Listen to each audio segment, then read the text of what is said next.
देखो बेटा, आज तुम लोग को पढ़ना है समान पृष्ठ घनत्व की धनावेशित तथा ऋणावेशित समांतर अचालक प्लेटों के बीच में तथा बाहर विद्युत क्षेत्र की तीव्रता निकालनी है। तो जैसा कि फिगर में दिख रहा है, यहाँ पे हम देख रहे हैं दो समतल चादर है, एक धनावेशित तथा दूसरी ऋणावेशित है।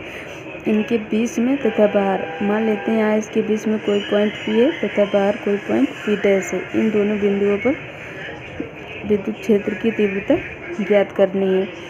तो पहले तुम लोग अभी बताया था मैंने कि जब धनावेशित प्लेट होगी तो उसके कारण उसके निकट विद्युत क्षेत्र की तीव्रता की दिशा जो होती है बाहर की तरफ होती है।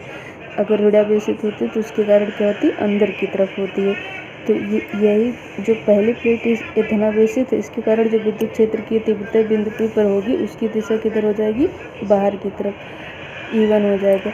जबकि जो दूसरी प्लेट और ऋणावेशित है उसके कारण बिंदु P पर जो क्षेत्र की तीव्रता होगी वो भी वो प्लेट की तरफ, ऋणावेशित प्लेट की तरफ होगी, इसलिए E1 और E2 दोनों की दिशाएं समान हो गई।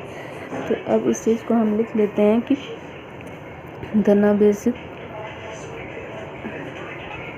प्लेट के कारण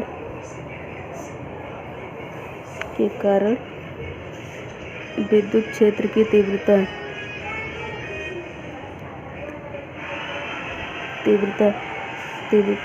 E1 बराबर क्या हो जाएगा, E1 बराबर σ/2 एप्सिलॉन नॉट। पहला इक्वेशन। दूसरा ऋणावेशित प्लेट के कारण विद्युत क्षेत्र की तीव्रता,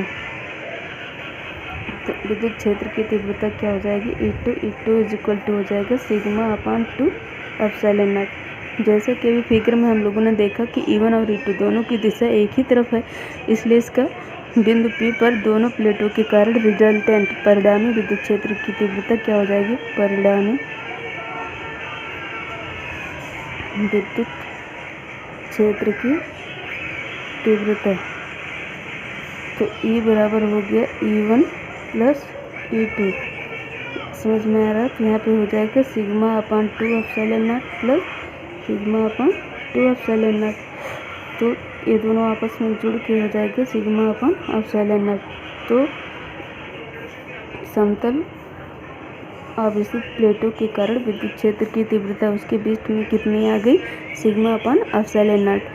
और ऐसे ही देखो फिगर में आके देखो, जो P' बिंदु बाहर है तो प्लस के कारण क्या होगी, विद्युत क्षेत्र की तीव्रता किधर हो जाएगी, बाहर की तरफ, E1 बाहर हो गया। और जो नेगेटिव प्लेट है इसके कारण विद्युत क्षेत्र की तीव्रता E2 क्या होगी, वो प्लेट की तरफ E2 हो जाएगी। और हमको पता है कि समतल चादर के कारण कितना होता है, σ/2 एप्सिलॉन नॉट। और एक दूसरे के विपरीत, इसलिए σ/2 एप्सिलॉन, उसका रिजल्टेंट कितना हो जाएगा, 0।